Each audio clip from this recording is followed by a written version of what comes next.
Hi guys, Jamie from Boxing Life, and I just wanted to give you my post-fight thoughts on some of the action from the weekend. I'll start off with the big one from the weekend, which of course was Benavidez versus Andrade. Now, overall, going from what actually happened in the fight, I think many people were calling it a mismatch in the end, with Andrade really struggling. But I also think Benavidez definitely made some improvements since the Plant fight. And for me, I felt he just looked very good in there. He looked very powerful. He looked big. And, I think round one, I probably gave it to Andrade. And from kind of round two onwards, up until they stopped the fight, Benavidez pretty much dominated for me. Andrade had some good moments. He put some good combinations together, which kind of broke through Benavidez' guard. But overall, Benavidez, I think he just did a great job with landing that right hand, getting in that outside position. And I guess for me, it was quite concerning in terms of for Andrade when that right hand was landing from Benavidez. You just kind of got a feeling that this wasn't going to be his night. And I believe it was round 4 he managed to knock him down. If you guys watch my pre-fight breakdown, I did kind of mention how Andrade kind of tends to kind of lean off to his left side, and was definitely an opportunity there for Benavidez to land the right hand on him. And of course, that's exactly what happened. And at that point as well, Andrade was taking some big body shots from Benavidez, and it was taking its toll. And Andrade was moving about a lot. He was throwing hard, powerful punches, and you just kind of got that feeling he was going to gas out eventually, just by the way he was fighting in those early rounds.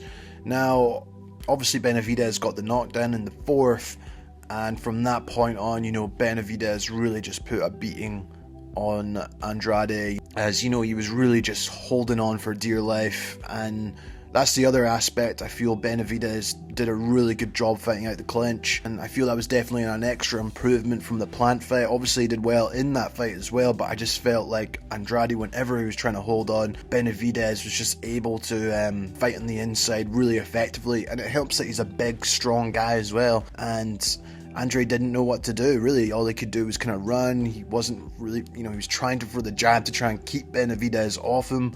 But yeah, I just felt Benavidez was just on another level to Andrade tonight. And then we also had, even Andrade trying to spit out his mouthpiece, whether he meant it or not. I just felt he was just trying to give himself any opportunity to get back in the fight. But by that point, he was so beaten up, especially with the body shots. I think it was his left eye was starting to really swell up at that point. And you just looked at his face. There just seemed to be a sense of panic and fear in him. And as much as I do think, Benavidez made a lot of improvements defensively, I felt he was actually pretty good, with his guard blocking a lot of punches from Andrade. He took some, obviously, body punches, and some of Andrade's combinations got through. But overall, I think he did a very good job just blocking and catching some of those shots. And I imagine it would have been quite demoralizing for Andrade as well. No wonder he was struggling. But you can't help but think, is it the lack of opposition from Andrade over the years, to go in with a fight with Benavidez? He was obviously always looking for that big fight opportunity, but let's be honest, guys, I think he really needed this type of fight 4 or 5 years ago, as he hadn't really fought a top elite fighter up until this point. And, he's 35 years old now. Now, I know it can sometimes be hard to make fights, you got to give him the benefit of the doubt. At least he's actually gone in there now. But, you can't help but just think that this was maybe a hindrance on him. I saw a lot of people think he was going to win this fight. Now, I think from a fundamental aspect, in terms of, the way he fights, he's obviously a southpaw. He does have power. He's a good boxer, counterpuncher, with some good slick skills as well, and good fundamentals. But styles make fights at times, and I think the size of Benavidez, the intense pressure, the power he also possesses, I think he usually does break you down over the rounds, and that's kind of what happened here. But I think just with that right hand that landed on Andrade in that 4th round really just highlighted, this guy is dangerous if you leave yourself open. But overall, I just think Benavidez did a great job in terms of getting on that outside position, throwing that right hand, making the improvements with cutting off the ring, and fighting out the clinch and on the inside. You know, I just think it was just a very good performance overall from Benavidez. In terms of what's next, obviously it is Benavidez versus Canelo. Personally, I think this is the fight I see most people want the most.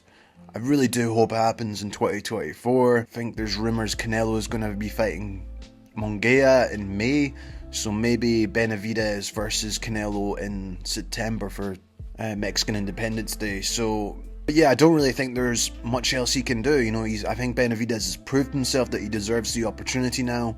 It's kind of up to the teams to get this sorted. And I guess the other issue is obviously Showtime. This was their last pay-per-view. It was also a very good event. I really enjoyed it. But, you know, it's kind of like, what happens next? What platform will these PBC fighters go over to now? So that will be interesting to see.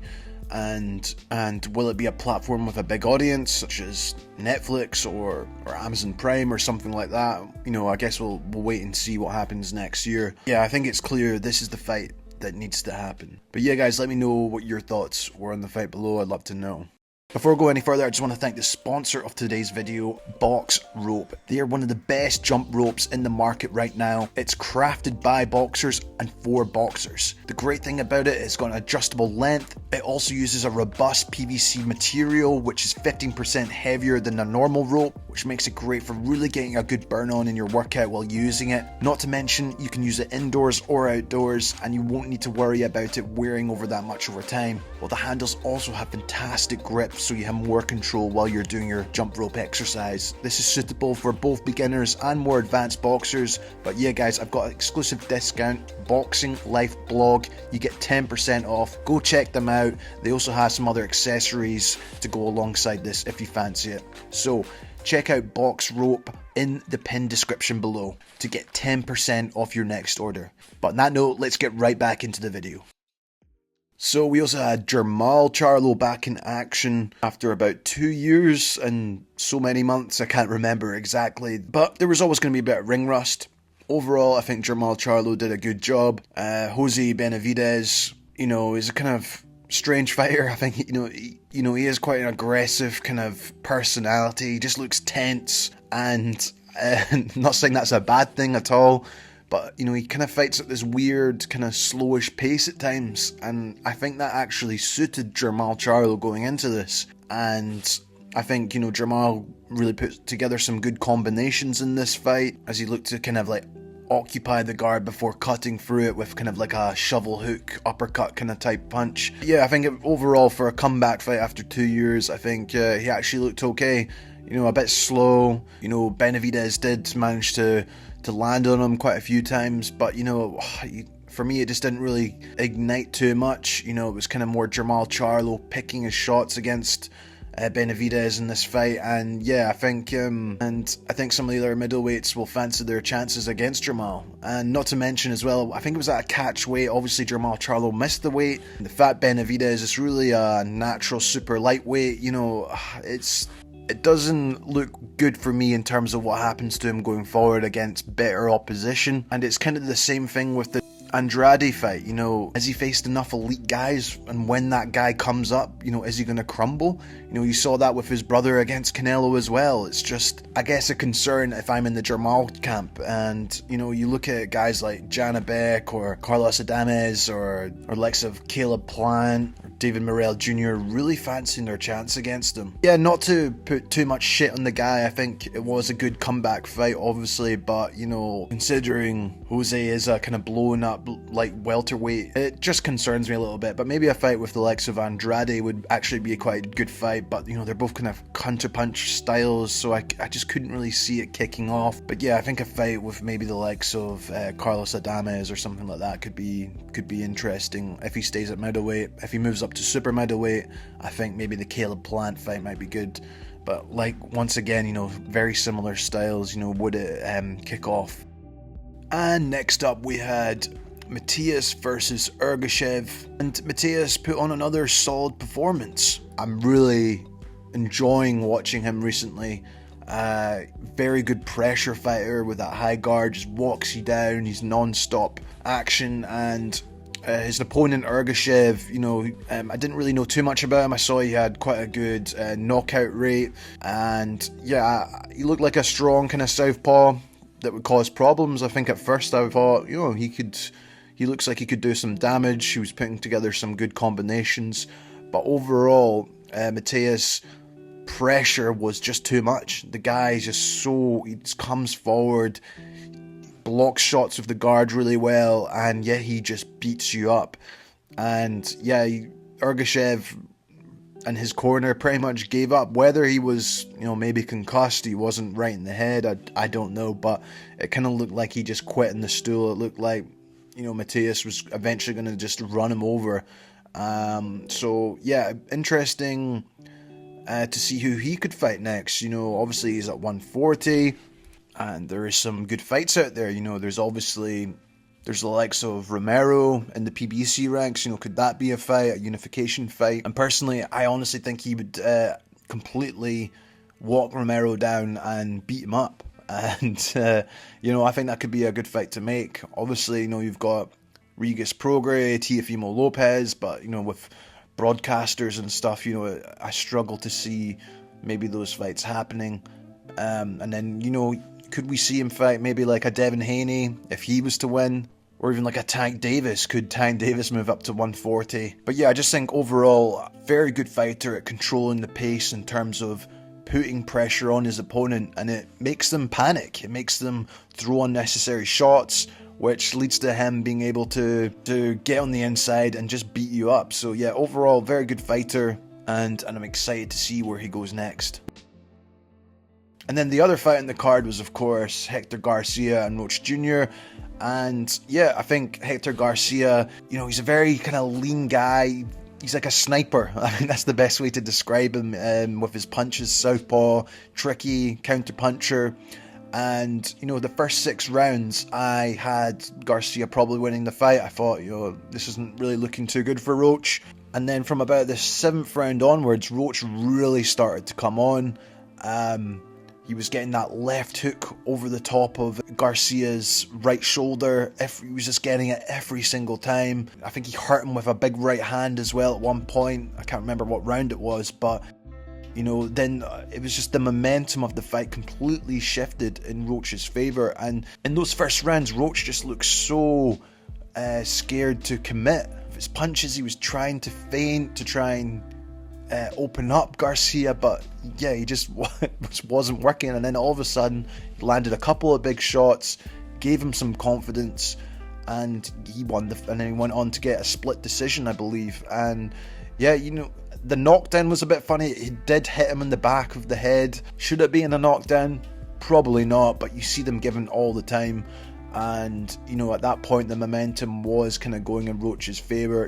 Could it have changed the fight? Potentially. But overall interesting fight, and credit to Roach, now a world champion. And then the final fight I just want to talk about is obviously Katie Taylor and Chantel Cameron, and I only managed to watch that fight from that card, and overall I think it was definitely an improved performance from Katie Taylor. From my second watch I scored it a draw, but then it makes you think, if that knockdown in the first round, I don't know what you guys thought of it. It looked like a knockdown to me personally. I think it probably should have been given a knockdown. I probably would have swung the fight in Chantel Cameron's favour. However, just to say, considering the last fight where I think, Chantel Cameron definitely won that very clearly, I think Katie Taylor made the improvements. She made it a much more difficult fight for Chantel. How, could you argue she was kind of using her head and trying to fight in the inside and holding and just making it she was basically just making it a difficult night for Chantel to get anything off, really. And while I feel just sometimes with Chantel Cameron, she keeps her head on the centre line just that little bit too much. She's got really good footwork. She'll kind of come out and reset herself, and then she'll come back in with that strong jab. But sometimes she just kept her head right in the centre line, and it was just easy for Katie Taylor to throw a quick combination down the middle, usually that right hand and then a left hook. And she was catching Chantel with that a lot on Saturday night. I think she also just had a little bit better movement on the outside, but like I said, she was hanging on and using her head on the inside. And I'll also be the first one to admit I'm not the biggest follower of women's boxing. I do watch it occasionally. I think the thing that frustrates me about it is the whole 2-minute round thing.